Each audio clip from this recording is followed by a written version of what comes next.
وَقُلْ جَاءَ الْحَقُّ وَزَهَقَ الْبَاطِلُ إِنَّ الْبَاطِلَ كَانَ زَهُوقًا۔ اور بچپن میں اگر بچوں کو عزاداری سکھا دی جائے اور عزاداری میں ان کو شرکت کروائی جائے تو پھر وہ زندگی بھر مجالس میں شرکت کرتے ہیں۔ میں نے اپنی کسی پرانی مجلس میں اس کا ذکر کیا تھا، واقعہ چونکہ مفید ہے لہذا ایک دفعہ پھر بیان کر دیتا ہوں، آپ میں سے کچھ نے سنا ہوگا کچھ نے نہیں سنا ہوگا۔ کئی سال پہلے میں محرم کا ایک عشرہ پڑھنے کے لیے بفلو گیا ہوا تھا، اور یہ عشرہ بفلو یونیورسٹی میں ہو رہا تھا۔ بفلو یونیورسٹی میں یہ محرم کی مجالس ہو رہی تھی، اور ایک بزرگ میرے بالکل سامنے کرسی پہ، سفید ریش، بڑی لمبی لمبی ان کی ریش تھی، اور وہ میرے سامنے بیٹھے ہوتے۔ مجھے نہیں معلوم تھا یہ کون ہے، بڑی توجہ سے سنتے تھے اور مجلس سن کے چلے جاتے تھے۔ ہم تو گھر جاتے ہیں مجلس کے بعد لوگوں میں، سلام علیک کرنے والوں میں اور فیڈ بیک دینے والوں میں۔ بہت سارے لوگ ہیں جو دیکھتے ہیں کہ مولانا مصروف ہیں، وہ چلے جاتے ہیں، وہ بھی چلے جاتے تھے۔ ایک دن میں نے مجلس جب ختم ہو رہی تھی تو مجھے آ کے ملے اور مجھ سے کہنے لگے کہ کل رات آپ نے ایک ریفرنس دیا تھا مودودی صاحب کا اور ان کی کتاب کا۔ میں نے کہا ہاں میں نے دیا تھا، اور اتفاق سے وہ کتاب میرے ساتھ ہے، میں ساتھ لایا ہوا ہوں، اگر آپ کو چیک کرنا ہو حوالہ تو وہ کتاب میں لایا ہوں، میں کل لا کے آپ کو دکھا دوں گا۔ کہنے لگے نہیں مجھے کتاب دیکھنے کی ضرورت نہیں ہے، مجھے تو اپنے باپ کا نام سن کے کل بڑی خوشی ہوئی کہ ممبر سے ایام عزا میں کسی شیعہ عالم نے میرے باپ کا نام لیا اور اس کا ریفرنس دیا۔ اچھا اتنا تو ہمیں معلوم تھا کہ مودودی صاحب کے ایک بیٹے جو ڈاکٹر تھے اور وہ بفلو میں ہوتے تھے، یہ سنا ہوا تھا ہم نے، جو کہ مودودی صاحب کا انتقال بفلو میں ہوا تھا۔ اگر آپ کے علم میں ہو، وہ جب بیمار تھے نا اور گنٹھیا کے مریض تھے تو اپنی بیماری کے آخری ایام میں علاج کے لیے وہ امریکہ آئے، اور بفلو نہیں کہا جاتا تھا، نیو یارک کہا جاتا تھا پاکستان میں، ظاہر بفلو نیو یارک میں ہے، چھوٹا شہر ہے، تو خبروں میں یہ ہوتا تھا کہ مودودی صاحب علاج کے لیے نیو یارک گئے ہیں، اور نیو یارک میں یعنی بفلو میں ان کا علاج ہو رہا تھا، بیٹے ان کے ڈاکٹر تھے۔ تو اتنا تو معلوم تھا، لیکن یہ نہیں معلوم تھا کہ یہ جو ہر روز میرے سامنے بیٹھے ہوتے ہیں یہ مودودی صاحب کے بیٹے ہیں اور میرے سامنے بیٹھ کے مجلس سنتے ہیں، یہ تو میں نے کبھی سوچا بھی نہیں تھا۔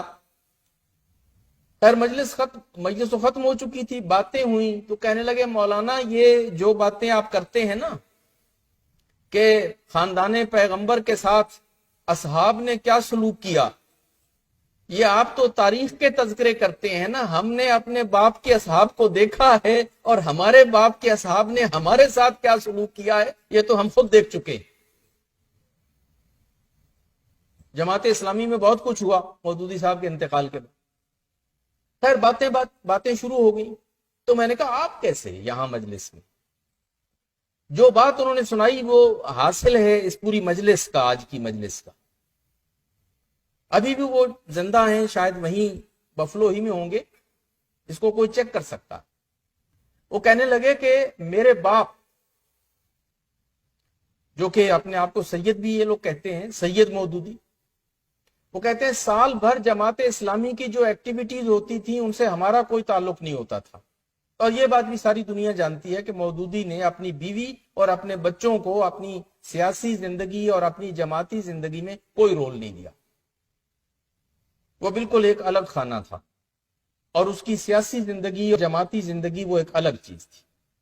کہا ہمیں کسی چیز سے کوئی تعلق نہیں ہوتا تھا، صرف جب محرم آنے سے ایک ہفتہ 10 دن 2 ہفتے باقی ہوتے تھے تو میرے والد ہماری ماں جن کا نام محمودہ بیگم تھا ان کو بلا کے کہتے تھے کہ فلاں تاریخ سے محرم شروع ہو رہا ہے، اور دیکھیے شام کو کوئی پروگرام اور نہیں ہونا چاہیے، مجالس شروع ہوں گی، ہمیں پہلی محرم سے لے کے 10ویں محرم تک ہر روز مجلس میں شرکت کرنی ہے۔ یہ کون کہتا تھا؟ سید مودودی۔ یہ کون بتا رہا ہے؟ ان کا بیٹا، کہ بیگم محرم آ رہا ہے، کوئی ایونٹ، کوئی پروگرام، کوئی دعوت، کوئی کچھ نہیں ہوگا، ہر رات کو ہمیں سب کو، پوری فیملی کو جانا ہے مجلس سننے کے لیے۔ میں نے کہا، مجھے سن کے تعجب ہو رہا ہے، میں نے کہا اچھا تو پھر مجلس میں جاتے تھے؟ کہنے لگے ہاں ہر رات جاتے تھے۔ میں نے کہا کون سی مجلس میں، کہاں جاتے تھے آپ کے؟ یہ خبر چھپی کیسے رہی؟ اتنی بڑی خبر کہ مودودی صاحب اپنی فیملی کے ساتھ پورا عشرہ سننے آتے ہیں اور ہر سال آتے ہیں۔ تو جو لاہور کے لوگ ہیں وہ یہاں پہ بہتر سمجھ سکیں گے۔ انہوں نے کہا کہ لاہور میں ایک جگہ ہے، یہ ٹیمپل روڈ، صفا والا چوک، اور وہاں پہ ایک محمد علی زیدی ایڈوکیٹ ہوتے تھے، ان کے گھر پہ عشرہ ہوتا تھا محمد علی زیدی ایڈوکیٹ کے ہاں، اور عام طور پہ وہ عشرہ خطیب آل محمد اظہر حسن زیدی پڑھا کرتے تھے۔ تو انتظام یہ ہوتا تھا کہ مودودی صاحب نے ایڈوکیٹ محمد علی زیدی سے کہہ رکھا تھا کہ دیکھو گھر کے پچھلے دروازے سے میں، میری بیوی اور میرے بچے آیا کریں گے مجلس شروع ہونے سے پہلے، اس سے پہلے کہ آپ کا ٹریفک شروع ہو، مومنین آنا شروع ہو، مومنات آنا شروع ہو، ہم سب کے آنے سے پہلے پوری فیملی آپ کے گھر میں پچھلے دروازے سے آ جایا کرے گی۔ اور مجلس ہوتی تھی صحن میں، برآمدے میں وہ جو چکیں لگی ہوتی تھی، چلمنیں، اس چک یا چلمن کے پیچھے برآمدے میں یہ پوری فیملی بیٹھتی تھی۔ آپ کو معلوم ہے، آپ کے گھروں میں ہوں گے برآمدے، چکیں، چلمنیں، اس میں ہوتا یہ ہے کہ جو اندر بیٹھے ہیں وہ تو باہر والوں کو دیکھ رہے ہوتے ہیں، لیکن جو باہر میں بیٹھے ہیں صحن میں، وہ نہیں دیکھ سکتے کہ اندر کون بیٹھا ہے یا کوئی بیٹھا ہے یا نہیں۔ تو وہ کہتے ہیں ہم تو بیٹھے ہوئے زیدی صاحب کو دیکھ رہے ہوتے تھے، مجمع دیکھ رہے ہوتے تھے، مجلس دیکھ اور سن رہے ہوتے تھے، مگر صحن میں جو مومنین اور مومنات مجلس میں ہوتے تھے انہیں نہیں پتا ہوتا تھا کہ اندر کون بیٹھا ہے۔ اور ادھر مجلس ختم ہوئی اور ادھر فوراً پچھلے دروازے سے ہم لوگ نکل جاتے تھے۔